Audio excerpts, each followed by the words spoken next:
Sean bienvenidos nuevamente a Ciencias Virtuales. El día de hoy vamos a comenzar con lo que sería la otra contraparte de lo que sería este curso de trigonometría y geometría analítica. Es decir, hoy vamos a comenzar con este video lo que sería geometría analítica.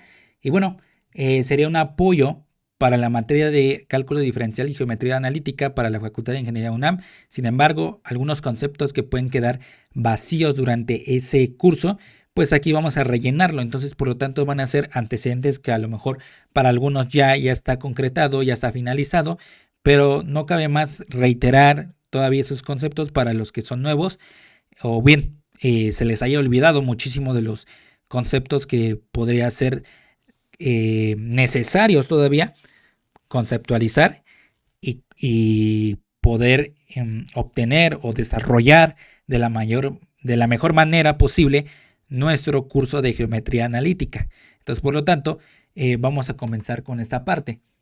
Bueno, yo lo titulé como geometría analítica como las bases que vamos a necesitar. Y esto de la Facultad de Ingeniería de UNAM. Por lo tanto, vamos a ver el día de hoy lo que es el punto, las rectas y segmentos, rectas paralelas y perpendiculares. Entonces vamos a concretar en primera instancia el concepto de elementos geométricos. Son aquellos que componen a un cuerpo geométrico o figura geométrica. Cuando decimos que es una figura geométrica, cuando es plana, ¿ok? Que solamente tiene dos dimensiones, ¿ok? O sea, a la derecha, a la izquierda, arriba o abajo, por así decirlo de forma coloquial, ¿ok? ¿Y cuál es el cuerpo geométrico? Bueno, todos los que tienen su volumen, ¿no? En este caso que es a la derecha, a la izquierda, arriba, abajo, atrás, adelante, ¿ok? Por así decirlo coloquialmente, para que ustedes puedan relacionar, o bueno, para que no tengan esa ambigüedad de decir, bueno, ¿a qué se refiere cuando es un cuerpo geométrico o una figura geométrica? Ahora bien, para poder componer lo que sería un cuerpo geométrico o una figura geométrica, vamos a requerir de algunos elementos geométricos, precisamente. Por eso nos dice la definición, son aquellos que componen a un cuerpo o una figura geométrica. En este caso vamos a requerir del punto, de las rectas. Las rectas van a dar pie a lo que serían segmentos o lados, planos, que van a dar a pie a superficies y ángulos, ¿no?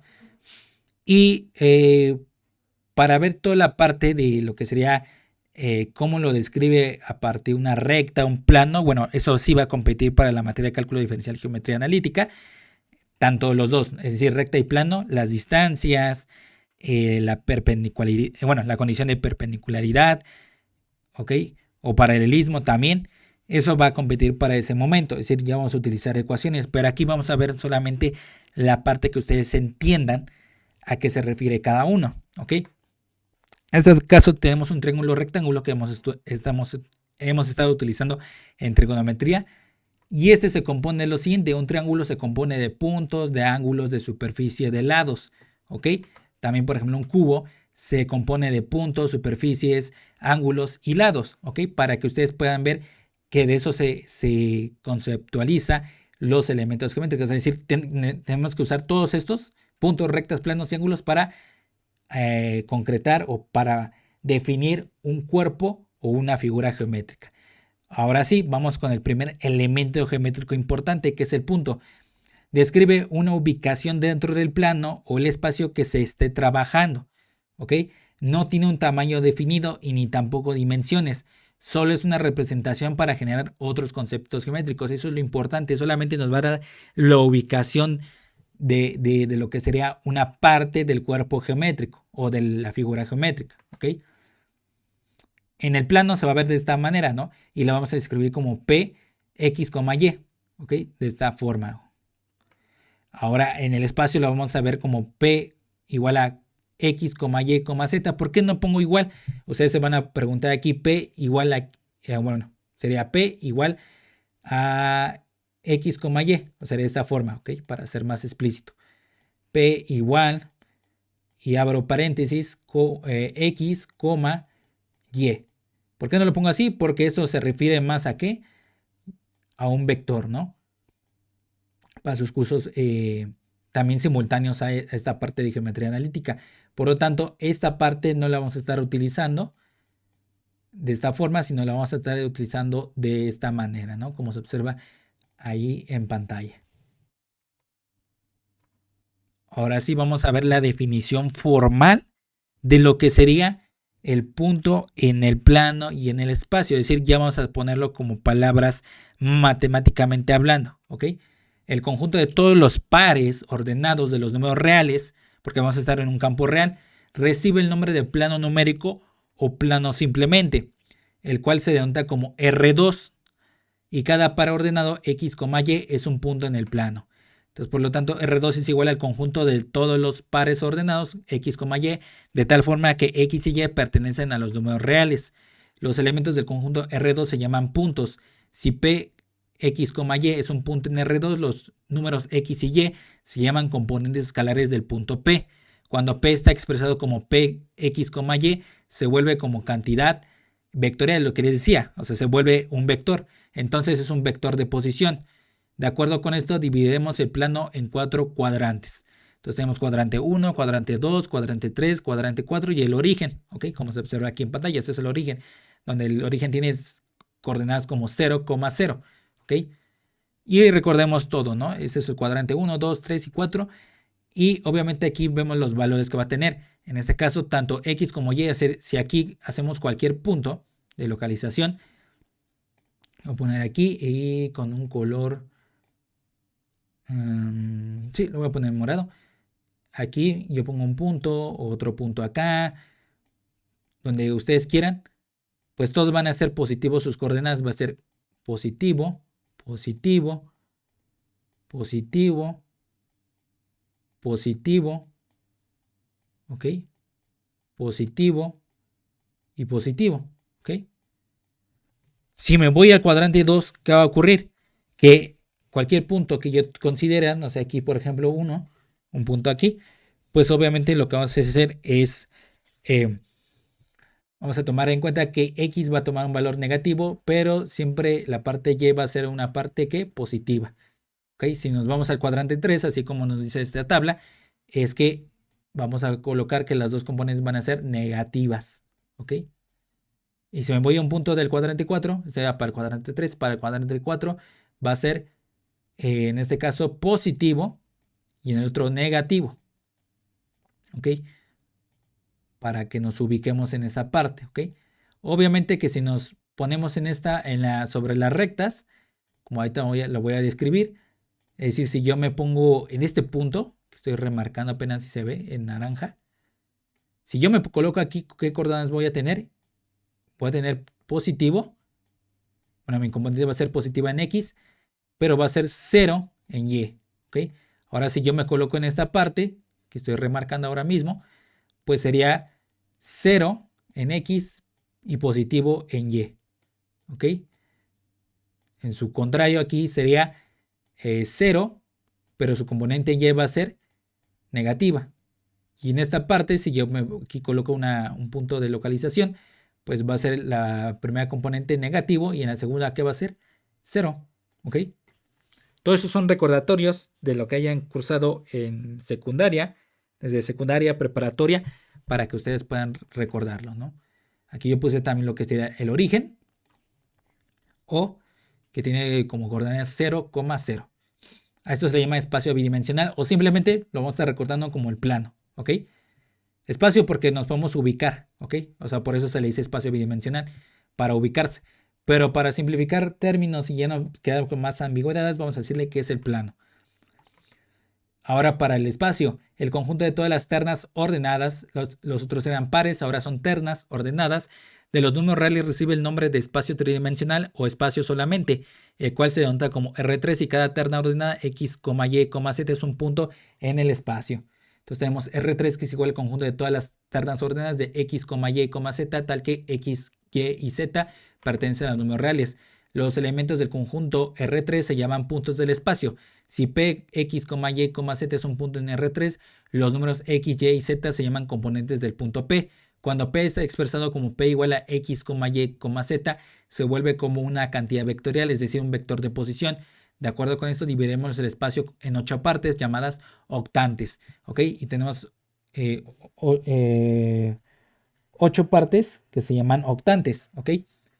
Y los vamos a enumerar de esta manera: 1, 2, 3, 4, 5 con los números romanos. A eso se me olvidó decir en la anterior, que va a ser con los números romanos para denotar los cuadrantes para el plano, pero aquí en los octantes va a ser hasta el 8, ¿ok? Y se llama primer octante, segundo octante, tercer octante, etc.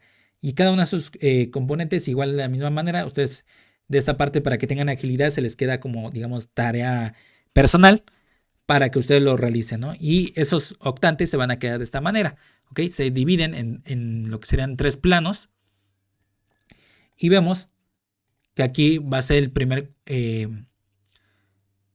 octante, el segundo octante acá atrás, hasta acá atrás está el tercer octante, el cuarto octante hasta acá abajo, el quinto octante, el sexto, por acá que no se ve, casi no se ve, es el séptimo octante y el octavo octante, ¿ok? Entonces, por lo tanto, va a tener diferentes coordenadas como se observa aquí, más bien sus signos, por así decirlo, van a ser diferentes, ¿ok? Y esto lo pueden ver en lo que serían, ya hay simuladores hechos, o de hecho ya lo realiza de esa manera, o sea, ya se les ubica los octantes, pero lo pueden ver en un software, que en este caso, por ser gratuito y que es libre, GeoGebra, ahí lo pueden estar ustedes interactuando, ¿no? Y ubicar los puntos. Yo les recomiendo que hagan ese ejercicio personalmente para que ustedes puedan ver los signos, más que todo. Que si está en el primer octante, cuánto va a valer, o más bien cuál va a ser el signo de X, de Y y Z. Para el segundo octante, cuál es el signo para X, Y y Z, y así sucesivamente para cada una de sus ubicaciones. ¿Ok? Ahora sí vamos con la parte de recta y segmento. ¿Ok? Porque los dos se confunden demasiado cuando se utiliza para algunas demostraciones geométricas. La recta es el conjunto de puntos continuos generando una forma lineal infinita, es decir, si agarramos varios puntos y de forma sucesiva, continua, es decir, sin dejar un espacio en vacío, pues nos va a generar una recta, así como se observa ahí en pantalla. Por otro lado, el segmento es una parte de la recta que tiene principio y fin, así como se observa en pantalla. La parte verde es la recta, tiene tanto la parte derecha infinita como la izquierda infinita. Como tal, yo puse los signos como negativo y positivo porque esto nos da pie también a la recta numérica para ubicar puntos, ¿ok? Y también para dar distancias, ¿ok? Porque eso también es importante. Ahora, la parte que se ve roja va a ser el segmento, ¿ok? Cuando el segmento tiene una punta con flecha, se va a convertir como un segmento dirigido, es decir, un vector, ¿ok? Realmente lo que sería un vector sería un segmento, pero en este caso es un segmento dirigido por la punta, ¿ok? Que se observa aquí en pantalla, entonces ya tiene dirección. Cuando hablamos de un segmento, entonces tiene dos lados, nombrada normalmente con letras mayúsculas del abecedario. Se denotará con un segmento arriba de estas A, B, C, D, etc. ¿Ok?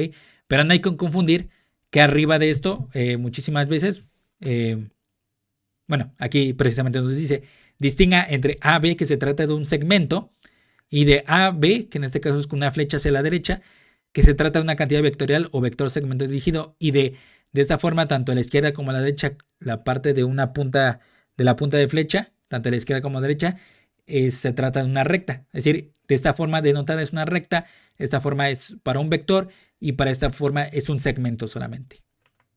Cualquier forma seguido de puntos continuos, pero no precisamente lineal infinita, sino una trayectoria cualesquiera, se le llama curva, ¿ok? Es decir, si lo hacemos de esta manera, así, así, casi una circunferencia, todas estas se llaman curvas, ¿ok? De hecho, de una vez lo digo, muchísima de la literatura les dice rectas también que se tratan de curvas, ¿ok? Pero vamos a decirlo que precisamente es un nombre, ¿no? Una recta. Entonces, otra que no sea como la recta se la va a llamar como curva, ¿ok? Ahora también algo importante que ustedes deben de conocer y que ya conocieron se llama perpendicularidad y paralelismo. Dos rectas son perpendiculares si al cortarse o intersectarse forman cuatro ángulos rectos. Para denotar que una recta es perpendicular a otra se denota con el símbolo matemático de esta forma, ¿no? Como se observa ahí en pantalla. Es decir, en este caso cuando dos rectas se cruzan se van a decir que son perpendiculares, ¿ok? Y eso quiere decir que cada parte entre las rectas, como se observa aquí en pantalla, se va a generar ángulos de 90 grados. Es decir, eso va a ser la condición para que sean perpendiculares, que generen lo mínimo un ángulo de 90 grados. ¿Ok? Si AB, si las rectas AB y CD son perpendiculares, entonces el ángulo de AOC, es decir, esta parte A o que diga A, O y C, toda esta parte que estoy señalando con el puntero en verde, va a ser igual a C o B. ¿Ok? Son iguales. Y también para la otra parte. Es decir, todo esto de abajo, toda esta parte de abajo van a ser igual a 90 grados. Dos rectas son paralelas si no tienen un punto en común y guardan siempre una misma distancia. Para denotar que una recta es paralela a otra se utiliza el símbolo matemático como se observa ahí en pantalla. Si tenemos dos rectas y estas son paralelas, ¿ok? La recta AB y la recta CD son paralelas entre sí, ¿ok? Teoremas de perpendicularidad. Teorema 1. Si por un punto exterior a una recta se traza una perpendicular y varias oblicuas, se cumple que, y se observa aquí como tal un triángulo equilátero, pero se forman triángulos rectángulos, como se observa ahí en pantalla, punto A, punto B, punto C y punto D, ¿ok? Y aquí tenemos un ángulo de 90 grados. El segmento perpendicular comprendido entre el punto y la recta es menor que cualquier segmento de las oblicuas. En este caso, si A a C, es decir, esta parte es perpendicular a BD, toda esta parte, si esta parte, este segmento es perpendicular a todo este segmento, entonces tenemos que A a C, esta parte, es menor a lo que sería a AB, esto. Y A a C es menor a AD. ¿Ok? De dos segmentos de oblicuas cuyos pies no equidistan del pie de la perpendicular es mayor aquel que dista más. Si BC, esta parte, este segmento, es menor a CD, esto. Entonces AB, esta parte, va a ser menor que AD, ¿ok? Los segmentos de oblicuas cuyos pies equidistan al pie de la perpendicular son iguales. Si BC, esta parte, es igual a CD, entonces AB va a ser igual a AD, ¿ok? Tomando estas dos consideraciones es distinto en tanto B y C. Teorema 2. Si una recta es perpendicular a otra, esta es perpendicular a la primera también. Teoremas del paralelismo. Teorema 1. Dos rectas en el plano paralelas a una tercera son paralelas entre sí. ¿Ok? Como se observa ahí en pantalla, son 3. ¿Ok? Entre dos rectas también la tercera va a ser paralela. Si A, B y C, D son paralelas y C y D y E, F son paralelas, entonces A, B es paralela a E, F.